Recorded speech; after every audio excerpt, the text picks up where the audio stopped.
drowning in a sea of stuffed animals? Hey crafty friends, I'm Chelsea and I'll be showing you how to make a simple, beginner-friendly macrame toy hanger.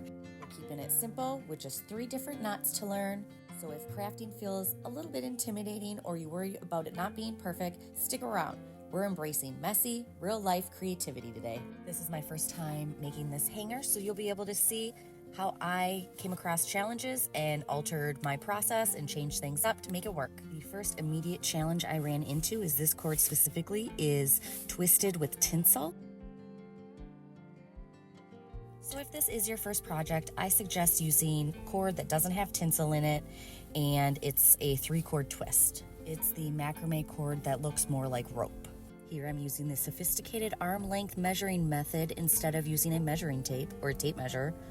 Whatever, I always say the wrong one. Each piece is about 3 arms length. The cord was extra long and I did have leftover cord that I had to cut off, but worked it into the tassels below. Leftover scraps are just creative opportunities waiting for their moment. For example, for Christmas, I made 80 Christmas trees for Garland to donate for charity, and all of it was made from saved materials from past projects. The lark's head knot is like the handshake of macrame. It's how we begin. The very center of the cord and reach behind the rod, looping it over. You're then going to grab the dangled cord on the back side and pull through the loop. Tighten it up and then do it about 24 more times. You are going to pair up all the cords 2 by 2. Up next, we have the square knot. When making the square knot, the 2 cords hanging in the middle are not touched. Just saw the left working cord cross over the middle cords, forming a loop on the left side. So it crossed over the front of the 2 middles, but behind the cord on the right end. You then take the far right cord and loop it behind the 2 middles and through the loop on the left-hand side. So it's coming through the back. You tighten it up and this is half a square knot. I am pointing out the knot on the left-hand side so you know which side to make the loop on and pull through. This completes your square knot. You will continue to make square knots all the way across the first row.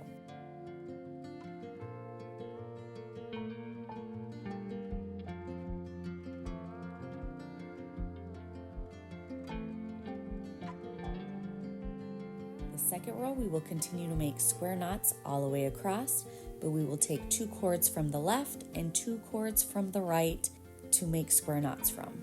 When making the first knot, you won't pull the cords up all the way to the other knots above. You're going to leave a space, however long you would prefer, just so it makes a net mesh pattern.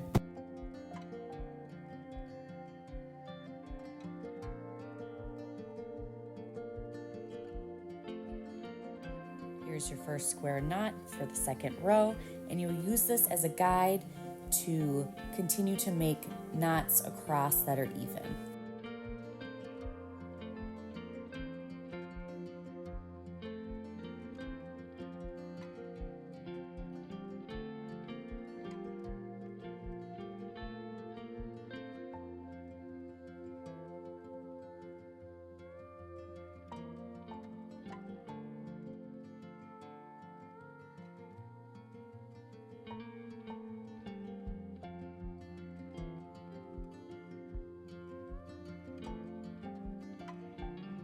Start that third row, you're going to take the far right 4 cords and continue to make a square knot.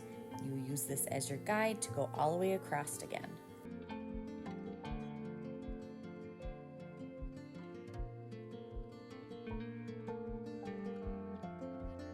You are going to continue to make row by row of square knots all the way across.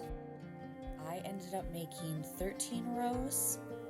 It's to your preference. It's how deep you want the basket to be to hold your stuffed animals. I know my daughter has some pretty large stuffed animals that we're planning to put in this basket, so I wanted to make it pretty long. To attach the second rod below, I pulled the 2 middle cords from the square knot in front and just continue to make a square knot underneath the rod. Not seen, my daughter is holding the rod so it stays in place as I make this first knot. You can lay your project down on a table or the ground if you don't have someone to help hold it.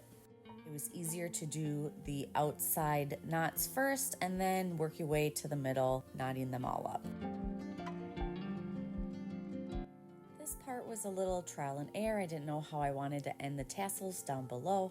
On the left, you can see that I used cord, and then I thought it would be fun to use this sparkly gold since it's for my daughter, and the more sparkles, the better. So I did go back and switch out the two on the left, so it was gold all the way across. To make this last knot, you're going to leave a little dogtail up above, and you're going to loop it around your ring finger or your pinky finger because you're wanting to make a loop when you start to pull it around the cord. So I grab all the cords, I'm looping it down below my finger and wrapping it behind all the cords and pulling it across. And then you're just going to continue to wrap it around and around until it's as thick as you would like it. Make sure you keep that dogtail up so you're not wrapping it around with this string.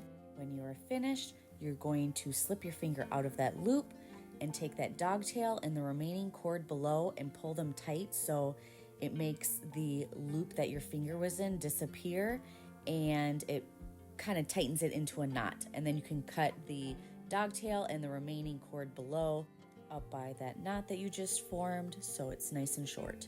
Next, you'll cut off the extra cord, untwisting it, and then also brushing it out to make a tassel appearance. You can just take a brush and brush it out. I find it's easier if you untwist it a little bit first. Or you could just leave the cords hanging as they were. That's another look.